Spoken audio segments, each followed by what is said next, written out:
The alarm screamed to the corridors of Nexus Station 7, like a wounded animal. Red emergency lights painted everything in shades of blood and shadow, casting long, dancing silhouettes across the polished metal walls. Commander Zara Knox ran through the chaos, her combat boots echoing against the deck plates with each determined stride. "Status report," she barked into her communicator, dodging a group of panicked Altrian technicians whose blue-scale faces were twisted with terror.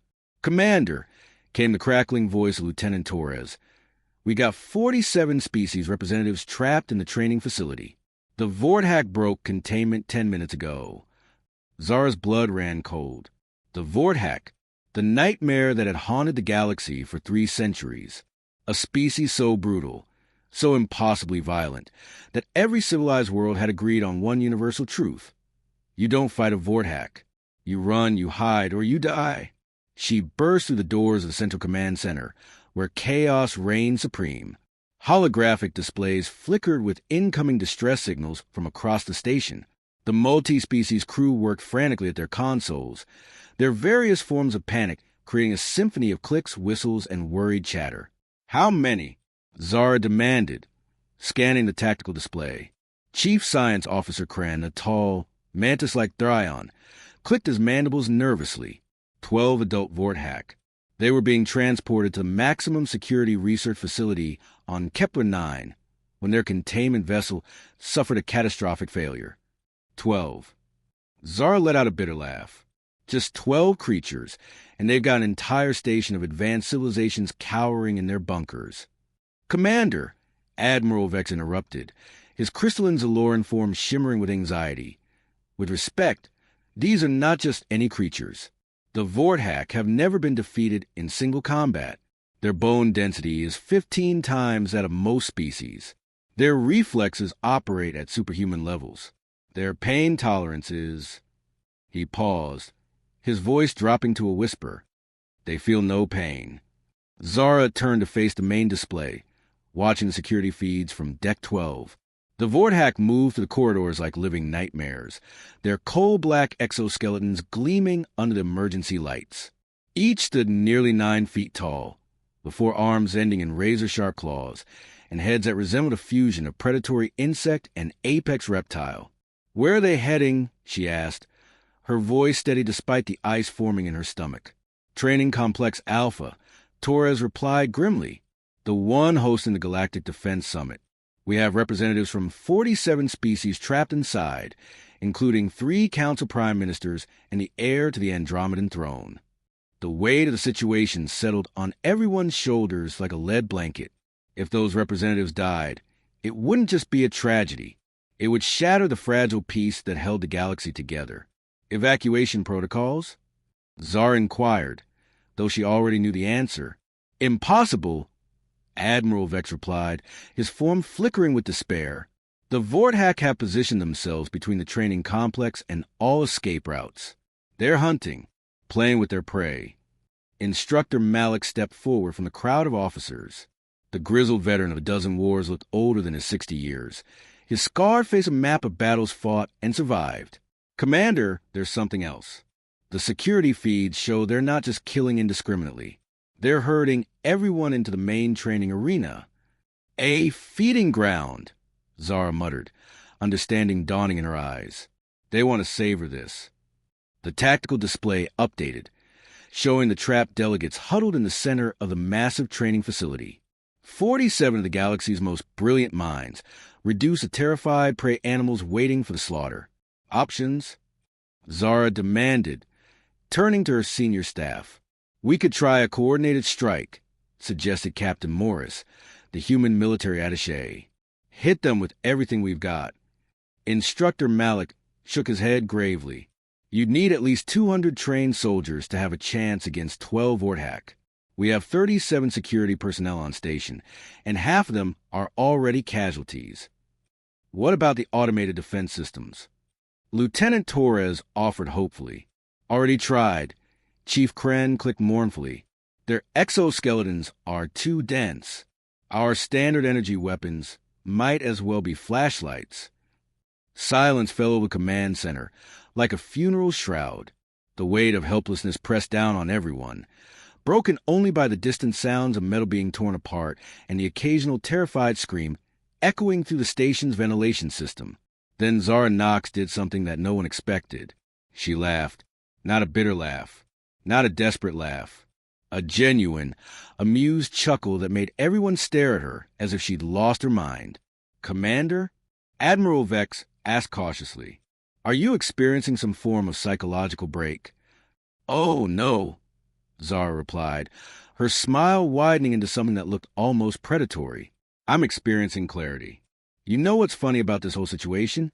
Every single one of you brilliant, advanced, civilized beings has forgotten one crucial detail." She walked over to the tactical display, pointing at her own species designation in the corner of her personnel file. "I'm human. Do you know what that means in the old tongue?" The alien officers exchanged confused glances. Lieutenant Torres, the only other human present, began to grin. "It means," Zara continued, her voice gaining strength and confidence, "that I come from Earth, Terra, Sol 3, the single most dangerous, violent, and unpredictable world in the known galaxy. A planet so hostile that it took our species 2 million years just to develop agriculture. A world where the weather can kill you, the plants can kill you, the animals spend their entire existence trying to kill each other, and the dominant species figure out how to kill with pointed sticks." She turned to face the assembled officers, her eyes blazing with something that made several of them take an involuntary step backward. "You call the Vorthak Deathworlders? They evolved on a planet with 2 suns and low gravity. Their world was harsh, yes, but predictable. Earth," she let out another laugh, "Earth doesn't just try to kill you. Earth trains you to kill back." Instructor Malik's scarred face broke into a wicked grin. "I know that look, Commander. That's the look of a human who's about to do something incredibly stupid and probably impossible." "Not stupid," Zara corrected, already moving toward the weapons locker. "Educational. It seems like our galactic friends have forgotten why humanity was invited to join the Council in the first place." Admiral Vex's crystalline form shimmered with confusion. "Commander Knox, surely you're not suggesting—" "I'm not suggesting anything," Zara interrupted, strapping on her combat harness with practiced efficiency. "I'm stating a fact. Those 47 delegates are going to live through this night. The Vorthak are going to learn why Earth is classified as a Class 12 death world, and you're all going to get a front row seat to the greatest educational experience of your lives." She grabbed her weapon of choice, a simple combat knife that looked almost primitive compared to the advanced energy weapon surrounding it. The blade was worn from use, its edge honed to perfection. "Commander!" Chief Kren clicked urgently. "This is madness. The Vorthak have never been defeated in single combat. Never." Zara paused at the door, looking back over her shoulder with a smile that would have made a shark nervous. "That's because," she said, her voice dropping to a whisper that somehow carried more menace than a shout, "they've never fought a human who's pissed off." The doors hissed shut behind her, leaving the command center in stunned silence. On the tactical display, a single red moved steadily toward Deck 12, toward the 12 most dangerous predators in the known galaxy. In the training complex, the Vorthak had herded their prey into the center of the arena. 47 beings from across the galaxy huddled together, their various forms of terror creating a choir of despair. The creatures circled them slowly, savoring the moment, their black eyes reflecting the emergency lights like pools of liquid darkness. The largest Vorthak, clearly the pack leader, let out a sound that was part roar, part clicking, and entirely terrifying. It was the sound of a predator announcing the beginning of a feast. That's when the arena's main doors exploded inward. Through the smoke and debris walked a figure that seemed almost laughably small compared to the monstrous Vorthak. 5.5 feet a human female, armed with nothing more than a knife and an expression of absolute determination. The Vorthak stopped their circling, their massive heads turning toward this new arrival with what might have been curiosity, if creatures like them were capable of such subtle emotions. Zara Knox stepped into the arena, her boots crunching on broken debris, and looked up at the towering death machine surrounding the terrified delegates. "Well," she said, her voice carrying clearly through the sudden silence. This should be fun. The largest Vorthak tilted its massive head, studying the small intruder with the same interest a scientist might show a particularly curious insect. When it spoke, its voice was like grinding stone mixed with breaking glass. Human. It rumbled in heavily accented galactic standard. You come to die with the others? How considerate. Zara walked further into the arena, her knife held casually at her side. The 47 delegates watched in horror as she stepped between them, and certain death with nothing but a blade and what appeared to be a complete lack of survival instinct. Actually, she replied conversationally, I came to give you all a lesson. Free of charge, too. Aren't you lucky? Several of the Vorthak made that clicking sound that passed for their version of laughter. The sound echoed through the arena like machine gun fire. A lesson? The pack leaders for arms spread wide in what might have been amusement. What could a soft, weak creature like you possibly teach us? Zara stopped walking and smiled. It wasn't a pleasant smile. It was a smile of someone who knew a secret that everyone else was about to learn the hard way. Oh, I don't know, she said, beginning to circle slowly around the perimeter of the group. Maybe something about assumptions. See, you Vorthak have built your entire reputation on being the scariest thing in the galaxy, the ultimate predators, the unstoppable killing machines. She paused, watching as several of the creatures began to shift position to keep her in sight.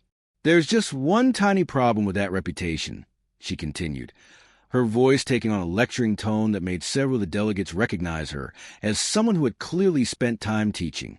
It's based on fighting civilized species. The pack leader's head swiveled to follow her movement, its black eyes narrowing. And you claim to be uncivilized, little human? Oh, I'm very civilized, Zara assured him. I say please and thank you. I hold doors open for people. I even put the toilet seat down. But see, that's the thing about humans. Civilization is just a very thin coating we put over something much, much older. One of the smaller Vorthak, clearly growing impatient with this conversation, lunged forward with blinding speed. Its razor-sharp claws swept through the space where Zara had been standing just a moment before. She was no longer there. The creature spun around, confused, just in time to see Zara vault off its back and land gracefully behind the pack leader. Her knife flashed once, and the smallest Vorthak suddenly discovered that its left ankle no longer functioned properly. Lesson 1. Zara announced as the wounded creature crashed to the floor, humans are persistence hunters. We don't have your claws, your armor, or your strength, but we have something you don't. She rolled under a sweeping blow from another attacker, came up behind it, and her knife found a gap between its exoskeleton plates at the knee. The creature roared and stumbled. We have the ability to think 3 steps ahead while running for our lives, she finished, dancing away from 2 more attackers. The pack leader watched this display with growing interest rather than concern. Impressive. You have wounded 2 of my pack. But you cannot run forever. Human. And when you tire... Zara laughed. And there was something wild in that sound that made the delegates huddle closer together. You really don't understand, do you? Let me explain something about Earth. She feinted left, then dove right, her knife opening a long gash along another Vorthak's arm. The creature howled but kept fighting. Earth has polar bears, she called out while sliding under another attack. Creatures that can smell prey from 20 miles away and will hunt it across ice fields for days. We learned to hunt them with pointed sticks. Her knife found another gap in the exoskeleton, and another Vorthak discovered that mobility was somewhat important in combat. Earth has great white sharks, apex predators that have remained essentially unchanged for 400 million years because they're already perfect killing machines. She vaulted over a low sweep, landed on a Vorthak's shoulders, and drove her knife into a nerve cluster at the base of its skull. We learned to hunt them from wooden boats. The creature she was riding crashed to the ground, temporarily paralyzed. She rolled away as 2 more attackers closed in. Earth has lions, tigers, bears, wolves, crocodiles, venomous snakes, poisonous spiders, disease-carrying insects, and plants that can kill you if you touch them wrong. She was breathing harder now, but her voice remained steady. And do you know what we did? The pack leader was beginning to show the first signs of uncertainty as half his pack lay wounded or disabled around the arena.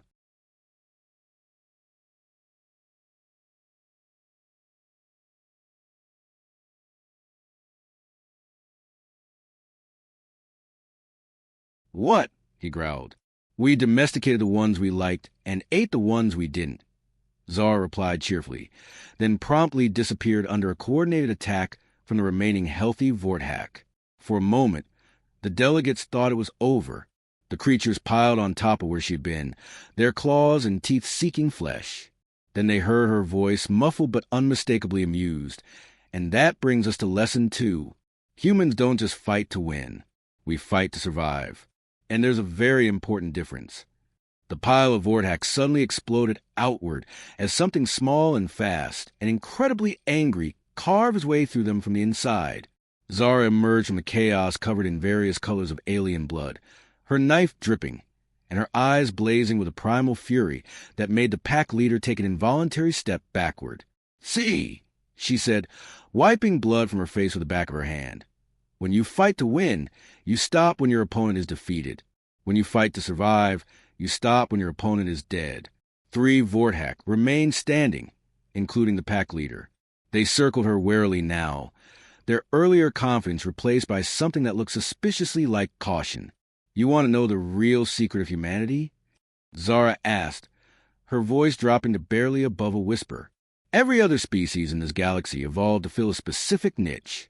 Aquatic worlds produce swimmers. High-gravity worlds produce the strong. Low-gravity worlds produce the agile. Desert worlds produce the heat-resistant." She began moving again, but differently now. Gone was the desperate evasion of earlier. This was the movement of a predator stalking prey. "Earth didn't give us a niche," she continued. "Earth tried to kill us in every way possible.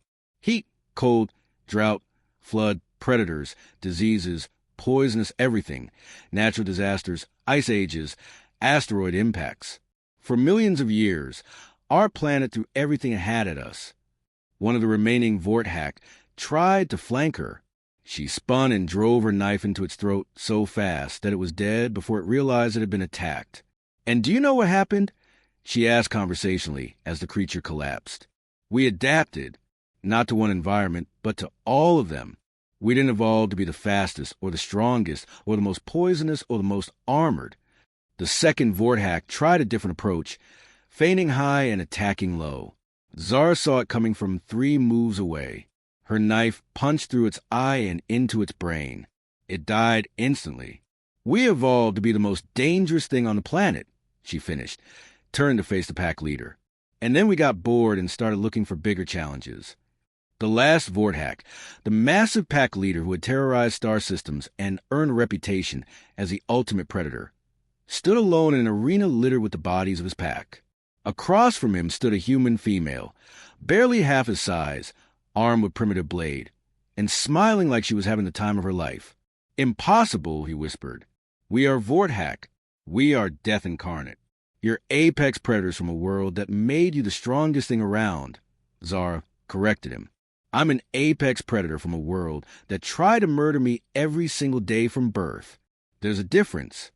The pack leader let out a roar that shook the entire arena and charged with every ounce of speed and fury he possessed. It was a beautiful attack, perfectly executed, utilizing all 4 arms, his full mass, and centuries of evolved killing instinct. Zara stepped aside at the last possible second and let his momentum carry him past her. Her knife, driven by muscles trained by Earth's gravity and sharpened by a lifetime of survival, slipped between his armor plates and found his heart. The great Vorthak pack leader, terror of the outer systems, fell to the arena floor with a sound like a collapsing building. Silence filled the arena. 47 delegates from across the galaxy stared at the small human woman, standing among the bodies of creatures that had been the stuff of nightmares. She was breathing hard, covered in blood, and grinning like a maniac. And that, she announced to the stunned audience, is why Earth is classified as a Class 12 death world, and why humans don't need advanced technology to be dangerous. She wiped her knife clean on the pack leader's armor and sheathed it with practiced efficiency. "Any questions?" The silence stretched on for several more seconds before Prince Actor of the Andromedan Consortium, a being whose people had conquered half a galaxy through superior technology and strategy, raised one trembling appendage. "Yes," Zara asked politely. Are all humans like you?" Zara's grin widened. "Oh, no. I'm one of the nice ones." The rescue teams found the delegates an hour later, still huddled together in the center of the arena, too shocked to move. They were all alive and unharmed. Around them lay the bodies of 12 Vorthak, and in the center stood Commander Zara Knox, calmly filing a report on her communicator. When Admiral Vex asked her how she had managed to accomplish the impossible, she just shrugged. "Simple," she said. "They forgot the first rule of dealing with humans, which is never assume with prey." The story of the Battle of Nexus Station 7 spread across the galaxy within days. The tale grew in the telling, as such stories do, but the core truth remained unchanged. A single human had faced 12 Vorthak and emerged victorious. The galactic community's perspective on humanity shifted that day. They had always known that humans were from a dangerous world, that they had a reputation for being unusually resilient and adaptable. But they had seen these as admirable traits in their allies, not terrifying abilities in their potential enemies. After Nexus Station 7, when humanity spoke in the Galactic Council, everyone listened. When human ambassadors made suggestions about military matters, those suggestions were taken very seriously indeed. And when young beings from across the galaxy dreamed of becoming warriors, they no longer dreamed of being like the Vorthak. They dreamed of being like the humans. Because sometimes the scariest thing in the galaxy isn't the biggest predator, or the strongest warrior, or the most advanced technology. Sometimes the scariest thing in the galaxy is a human who's having a bad day. And as Commander Zara Knox often reminded her students in the years that followed, every day is a bad day for something somewhere in the universe. The trick is making sure it's not a bad day for you,